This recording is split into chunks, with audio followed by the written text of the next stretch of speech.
Welcome to మన savings ideas. So మన channel చూస్తే ఎవరైతే ఫైనాన్షియల్గా సెటిల్ అవ్వాలనుకుంటున్నారో, సేవింగ్స్ చేస్తున్నారో ఆ గోల్ మీరు త్వరగా అచీవ్ చేయాలని నేను మనస్ఫూర్తిగా కోరుకుంటున్నాను. సో ఈరోజు వీడియో అంతా కూడా మీకు beautiful gold and silver collections ఉంటాయి. సో ఈ కలెక్షన్స్ మీకు చూపిస్తూ నేను మీకు చాలామంది కామెంట్స్లో అడుగుతుంటారు కదా, గోల్డ్ రిలేటెడ్ డౌట్స్ అన్నవి, సిల్వర్ రిలేటెడ్ అన్నవి, కాస్ట్ ఎంత ఉంది, ఇంకా పెరుగుతుందా తగ్గుతుందా, 24 క్యారెట్ బెటరా, 22 కొనడం బెటరా, ఆర్నమెంట్స్ బెటరా, గోల్డ్ కాయిన్స్ కొనడం బెటరా, గోల్డ్ కాయిన్స్ ఎక్కడ కొనాలి, ఎక్కడ అమ్మాలి, ఎంత లాభం ఉంది, సో ఇన్ని డీటెయిల్స్ అండ్ సిల్వర్ మీద ఇన్వెస్ట్ చేయొచ్చు, ఇలాంటి మల్టిపుల్ క్వశ్చన్స్ వస్తుంటాయి కాబట్టి అవన్నీ కూడా మీరు ఈ కలెక్షన్ చూస్తూ అండ్ ఆ క్వశ్చన్స్కి క్లారిఫై కూడా ఈ వీడియోలో అయితే చూడొచ్చు. సో అంతకంటే ముందు మన ఛానల్ ఇంకెవరైనా సబ్స్క్రైబ్ చేస్తే కనుక ప్లీజ్ ఛానల్ సబ్స్క్రైబ్ చేసుకోండి. మీకు వీడియోస్ నచ్చుతున్నాయి, యూస్ఫుల్ అవుతున్నాయంటే కనుక ట్రై చేయండి. సో ఫస్ట్ ఆఫ్ ఆల్ వచ్చేసరికి చాలామంది అడుగుతున్నారు, హౌస్ వైఫ్స్ వచ్చేసరికి అంటే మనం మనీ సేవ్ చేస్తాం కదా, ఆ సేవ్ చేసిన మనీని మన దగ్గరే డబ్బుగా పెట్టుకుంటే బెటరా, లేదు అంటే ఇలా గోల్డ్ కొనడం బెటరా అని అడుగుతున్నారు. సో ఎప్పుడైనా కానీ మనం హుండీ సేవింగ్స్ చేయండి, డైలీ అట్లీస్ట్ 10 రూపీస్ అన్న సేవింగ్స్ చేయండి అంటుంటాం కదా. మనీ అయితే ఫస్ట్ సేవ్ చేసుకోండి. సేవ్ చేసి ఒక హుండీలా కానీ ఇంకేదన్నా బ్యాంక్లో ఆర్డీ కానీ, ఎఫ్డీ కానీ, లేదంటే గోల్డ్ షీట్ కానీ కట్టుకోండి. అలా కట్టుకున్న దాన్ని ఫర్ ఎగ్జాంపుల్ ఇప్పుడు మనం డైలీ ఒక 100 రూపీసో 10 రూపీసో వేసి ఒక ముంతలో పెడుతున్నాం అనుకోండి, ఒక 1 ఇయర్ వరకు అంతే చేస్తూ ఉన్నాం. ఫర్ ఎగ్జాంపుల్ మనం ఆ ముంతలో ఆల్మోస్ట్ ఒక 20,000 30,000 వరకు దాచేసాం 1 ఇయర్ వరకు.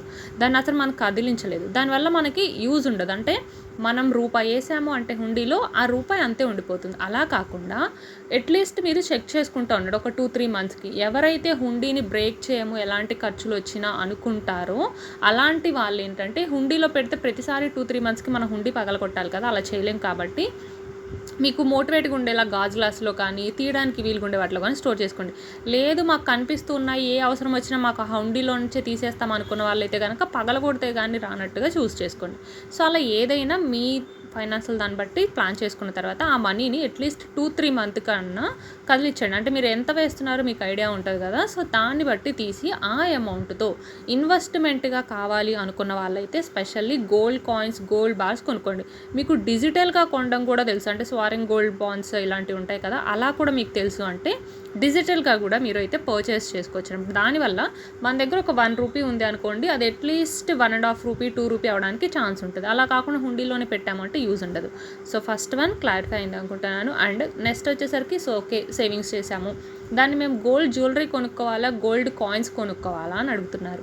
ఎప్పుడైనా కానీ ఇప్పుడు మన దగ్గర మనం అంటే పర్టికులర్గా ఇంత టార్గెట్ ఉంటుంది కదా, మా ఇంట్లో అమ్మాయిలు ఉన్నారు, ఒక 100 గ్రామ్స్ 20 గ్రామ్స్ గోల్డ్ ఉంటే సరిపోతుంది. మాకు అబ్బాయిలు ఉన్నారు, సో మాకు అంత బంగారం అవసరం లేదు, నేను వేసుకోవడానికి మాత్రమే కాదు. ఇలా మన రిక్వైర్మెంట్ని బట్టి మనకి ఎన్ని గ్రామ్స్ కావాలి అన్నది ఒక ఐడియా ఉంటుంది కదా, అన్ని గ్రామ్స్ వరకు మీకు జ్యువెలరీ ఉంటే ఓకే. లేదా మీకు ఏదైనా పర్టికులర్ జ్యువెలరీ చేయించుకోవాలనుకుంటే జ్యువెలరీ చేయించుకోండి. లేదు మాకు ఇన్వెస్ట్మెంట్లో ఉండాలి అనుకుంటే కనుక గోల్డ్ కాయిన్స్ కొనుక్కోండి. అలా కాదు మా దగ్గర గోల్డ్ ఏం లేదు, సో మాకు కొంచెం డబ్బులు వచ్చేలా ఉండాలి, మేము వేసుకోవడానికి కూడా ఉండాలనుకున్నప్పుడు అలాంటి కేసులో కూడా మీరు జ్యువెలరీ కొనుక్కోవచ్చు. కాకపోతే జ్యువెలరీ తీసుకునేటప్పుడు కొంచెము కొన్ని పాయింట్స్ కన్సిడర్ చేసుకోండి. మార్కెట్ రేట్ ఎంత ఉంది, ఏ షాప్లో తక్కువ రేట్కి ఇస్తున్నారు, అండ్ విఏ ఎక్కడ తగ్గిస్తున్నారు, అండ్ విఏ మీద బార్గెయిన్ చేయడం, ఇలాంటి పాయింట్స్ అన్నీ కన్సిడర్ చేసుకొని గోల్డ్ షాప్కి వెళ్ళి గోల్డ్ అనేది కొనుక్కోండి. సో సేవింగ్స్ పర్పస్ కోసం, ఇన్వెస్ట్మెంట్ పర్పస్ కోసం అయితే గోల్డ్ కాయిన్స్, గోల్డ్ బిస్కెట్స్ అంటే డిజిటల్ గోల్డ్ అన్నది ట్రై చేయండి. లేదు మా దగ్గర అసలు గోల్డ్ లేదు, గోల్డ్ కొనుక్కోవాలి అనుకుంటే కనుక గోల్డ్ జ్యువెలరీగా కొనుక్కోండి. కాకపోతే మీరు కొనేటప్పుడు గోల్డ్ కాయిన్స్ కంటే కూడా మీకు తక్కువ అమౌంట్ వస్తుంది. ఎందుకంటే మనం గోల్డ్ కాయిన్స్ కొనేటప్పుడు కూడా విఏ మనకి తక్కువ. ఇప్పుడు ఫర్ ఎగ్జాంపుల్ ఒక gold coin 1 gram gold coin తీసుకుంటే మనకి దాని మీద విఏ లేదా డైయింగ్ ఛార్జెస్ అంటారు, అది 2%, దాని మీద మళ్ళీ 3% జిఎస్టీ వేస్తారు. అదే ఆర్నమెంట్గా తీసుకుంటే మనకి విఏ ఎక్కువ వేస్తారు, 9% నుంచి 20%. ఆర్నమెంట్ టు ఆర్నమెంట్ డిఫరెంట్ ఉంటుంది అన్నమాట. సో కాబట్టి మనం కొనేటప్పుడు విఏ ఎక్కువ పెడతాం జ్యువెలరీ మీద, అమ్మేటప్పుడు కూడా ఇన్ని రోజులు మనం యూస్ చేసాం కాబట్టి పాత బంగారం అని చెప్పి మనకి కొంచెం వెయిట్ కూడా లేదంటే కాస్ట్ కూడా తగ్గించి ఉంటుంది. కాబట్టి ఈ పాయింట్ కన్సిడర్ చేసుకొని కొనుక్కోండి అనమాట. సో ఇన్వెస్ట్మెంట్ కోసం మాకు కావాల్సినంత జ్యువెలరీ ఉంది, మేము వేసుకోవడానికి ఉంది, సో మేము జస్ట్ ఇన్వెస్ట్మెంట్గా అనుకుంటే కనుక ఇప్పుడు చెప్పినట్టుగా వెళ్ళండి. లేదు అనుకుంటే జ్యువెలరీగా కావాలి, కొంచెం రేట్ తగ్గిన కొంచెం తగ్గిన మజూరీ తీసేసినా పర్లేదు అనుకుంటే జ్యువెలరీగానే పర్చేస్ చేసుకోండి. సో ఇది ఒకటి. ఇంకొకటి అడుగుతుంది, ఇంకొకటి గోల్డ్ కాయిన్స్ అనేవి అసలు ఎక్కడ కొంటే బెటరు, ఎక్కడ దొరుకుతాయి అని అడుగుతున్నారు. గోల్డ్ కాయిన్స్ అన్నవి ప్రజెంట్ ఇప్పుడు మనము ఈవెన్ చిన్న చిన్న షాప్స్లో కూడా ఉంటున్నాయి. బట్ గోల్డ్ కాయిన్స్ లాంటివి అన్నవి ఎక్కువ మీరు చిన్న షాప్స్ని ప్రిఫర్ ప్రిఫర్ చేయకండి.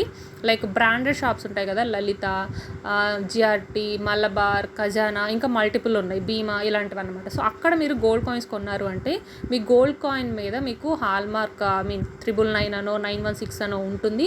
అండ్ వాళ్ళు మీకు ప్యూరిటీ అక్కడ మీకు కాయిన్స్ మీద ఉంటుంది అన్నమాట. సో అలా మనకి ప్యూరిటీ కూడా ఉండాలి. ఎందుకంటే చిన్న షాపులో తీసుకున్నా అంటే, నేను అన్ని చిన్న షాపులు చెప్పట్లేదు, మోసం జరగడానికి ఛాన్స్ ఉన్నాయి. వాళ్ళు మనకి ప్రింటెడ్ హాల్ మార్క్స్ ఇవ్వరు కాబట్టి. సో ప్రింటెడ్ హాల్ మార్క్స్ ఇచ్చేటట్టయితే మనకి బెటర్. ఓకే, సో ప్యూరిటీ మీకు ఎప్పుడైనా మీ గోల్డ్ మీద ప్యూరిటీ డౌట్ వచ్చిందంటే ప్యూరిటీ కన్ఫర్మ్గా చెక్ చేయించుకోండి. సో అలా మీరు గోల్డ్ కాయిన్స్ అనేవి ఏ బ్రాండెడ్ షాప్లో అయినా తీసుకోవచ్చు. లేదు మీకు ఆన్లైన్లో పర్చేస్ చేయడం వచ్చు అంటే ఆన్లైన్లో కూడా పర్చేస్ చేసుకోండి. అండ్ స్పెషల్ ఇంకోటి అడుగుతుంది ఏంటంటే, అమెజాన్, ఫ్లిప్కార్ట్ ఇలా ఆన్లైన్లో కొండం బెటరా అని చెప్పి అడుగుతున్నారు. మీకు ఆఫర్స్ అప్లై చేయడం వచ్చు, ఆన్లైన్లో ఆర్డర్ పెట్టుకోవడం వచ్చు. మాకు ఆన్లైన్ మీద నమ్మకం ఉంది అనుకుంటే కనుక యాజియో యాప్ అనేది బెటర్. సో అందులో మనకి క్రెడిట్ కార్డ్ మీద, డెబిట్ కార్డ్ మీద ఆఫర్స్ ఉంటాయి. అది ఎలా అన్నది మనం వీడియోస్ చేసాము, అవి చూసి మీరు కావాలంటే ట్రై చేయొచ్చు.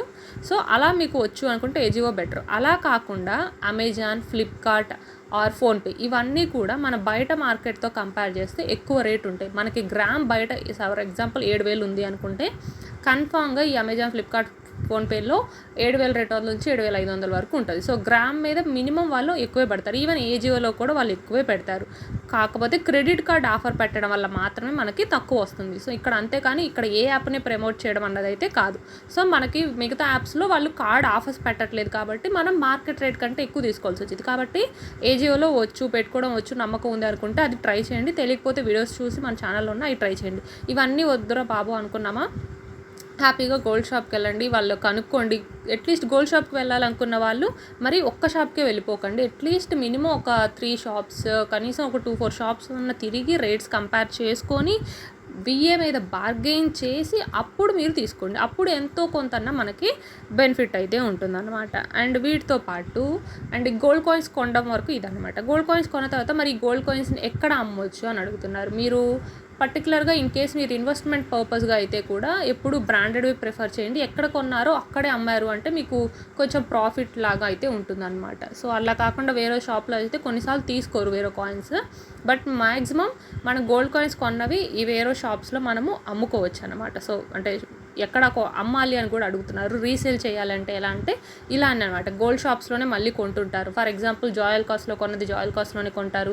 కొంతమంది జాయల్ కాస్ట్ కొనుక్కొని వేరే షాప్లో కూడా కొనొచ్చు, బట్ రేర్ కేసెస్ అనమాట. కాబట్టి మ్యాక్సిమం ఒక చోటే కొనుక్కొని మీరు ట్రై చేసుకోవచ్చు అనమాట. సో కొనడము షాప్స్లో మనం కొనుక్కోవచ్చు, అమ్మడం కూడా గోల్డ్ షాప్స్లో అమ్మవచ్చు. కొనడం అన్నది ఈవెన్ మనం ఆన్లైన్లో కూడా కొనొచ్చు అనమాట. ఇంకా అమ్మడం అన్నది నాకు తెలిసి ఆన్లైన్లో ఉందో లేదో నాకైతే క్లారిటీ లేదు. ఇన్ కేస్ మీరు అమ్మాలి అనుకుంటే బయట వాళ్ళకి కూడా అమ్మొచ్చు. అంటే కొంతమంది దీన్ని మార్కెట్ లాగా యూస్ చేస్తారు, ప్రాఫిట్ లాగా. అంటే ఏజియోలో ఇప్పుడు ఆఫర్ పెట్టినప్పుడు 7,000కి మీరు కాయిన్ కొన్నారనుకోండి, బయట మార్కెట్ రేటు గ్రామ్ 7,400 ఉంది. ఫర్ ఎగ్జాంపుల్ మీకు ఏజియోలో 7,000 వచ్చింది. కొంతమంది ఏం చేస్తారు అంటే దాని మీద ఒక 200 ప్రాఫిట్ చూసుకొని కాయిన్స్ రీసేల్ చేసుకుంటారు. సో మీరు అలా కూడా అమ్మి ప్రాఫిట్ చేసుకోవచ్చు. ఇంకొకటి వచ్చేసరికి సిల్వర్ మీద కూడా ఇన్వెస్ట్ చేయొచ్చు అని అడుగుతున్నారు. కంపారిటివ్లీ ఇప్పుడు గోల్డ్ రేట్ అన్నది ఒక 5 ఇయర్స్కి పెరిగింది అనుకోండి, సిల్వర్ రేట్ అన్నది 10 ఇయర్స్ పడుతుంది అనమాట పెరగడానికి. బట్ పెరుగుతుంది, స్లోగా పెరుగుతుంది. కాకపోతే అసలు గోల్డ్ కొనలేము అనుకున్న వాళ్ళు సిల్వర్ కొనుక్కోవడం అన్నది కూడా బెస్ట్ ఆప్షనే. కాకపోతే సిల్వర్ చాలా స్లోగా పెరుగుతుందన్నమాట. అండ్ దట్టు సిల్వర్ అన్నది ఎప్పుడు కూడా మీరు ఆర్నమెంట్స్ లాగా అయితే అస్సలు కొనకండి. ఎందుకంటే నేను ప్రీవియస్ వీడియోలో చెప్పాను, సిల్వర్ మీద మనకి తరుగు మజూరీలు తీసేసేవి, సిల్వర్ రేట్ ఇచ్చేవి చాలా తక్కువ ఉంటున్నాయి. కనీసం మీరు అట్లీస్ట్ సిల్వర్ మీద ఇన్వెస్ట్ చేయాలనుకుంటే ఇలా డిజిటల్గా, లేదంటే ఇలా ఇప్పుడు నేను మీ వీడియోలో చూపిస్తున్నట్టు ఇట్లా బిస్కెట్స్లానో కాయిన్స్లానో కొన్నారు అంటే కొంచెం అన్న మీకు ప్రాఫిట్ ఉంటుంది. బట్ డెఫినెట్గా మీరు కొంచెం ఎక్కువ టైమే వెయిట్ చేయాల్సి ఉంటుంది మార్కెట్ రేట్ అన్నది పెరగడం కోసం అన్నమాట. సిల్వర్ అన్నది తగ్గుతూ పెరుగుతూ అన్నది ఉంటూ ఉంటుంది. సో తగ్గిపోయినప్పుడు కంగారు పడదు. ఈవెన్ గోల్డ్ కూడా మీరు ఇన్ కేస్ ఇన్వెస్ట్మెంట్కి ఎక్కువ రేటు కొన్నది తర్వాత తగ్గిపోయింది అనుకో, కంగారు పడకండి. మార్కెట్ రేట్ తగ్గినప్పుడు ఇన్వెస్ట్మెంట్ పర్పస్ కొన్న వాళ్ళు ఎప్పుడు అమ్మకండి. డెఫినెట్గా గోల్డ్ అన్నది పెరుగుతూనే ఉంటుంది. కొన్ని సిచ్యువేషన్స్లో మార్కెట్ ఇన్ఫ్లేషన్ వల్ల, మన ఇంటర్నేషనల్ ఇష్యూస్ వల్ల మాత్రమే గోల్డ్ రేట్ అన్నది కొన్నిసార్లు తగ్గుతుంది. ప్రజెంట్ అయితే గోల్డ్ రేట్ అనేది కొంచెం తగ్గి మళ్ళీ కొంచెం పెడితే కొంచెం తగ్గుతుంది. సో ఈ సిచ్యువేషన్ అన్నది మన ఇంటర్నేషనల్ ఇష్యూస్, నేషనల్ ఇష్యూస్ని కన్సిడర్ చేసుకొని ఒక పర్టికులర్ టైం పీరియడ్ వరకు ఇది కంటిన్యూ అవుతుంది. సో ఆ తర్వాత మళ్ళీ గోల్డ్ రేట్ అన్నది యాజ్ యూజువల్గా ఇంక్రీజ్ అవుతూ ఉంటుంది. బట్ గోల్డ్ ఎప్పుడు పెరుగుతుంది తగ్గుతుంది అన్నది ఎవ్వరూ కన్ఫామ్గా చెప్పలేరు. ఎంత పెరుగుతుంది ఎంత తగ్గుతుంది చెప్పలేరు.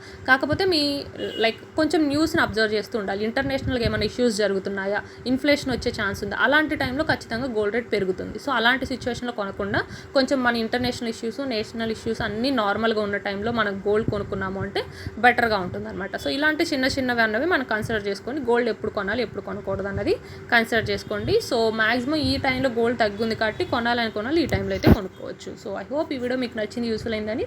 Please subscribe. Thank you.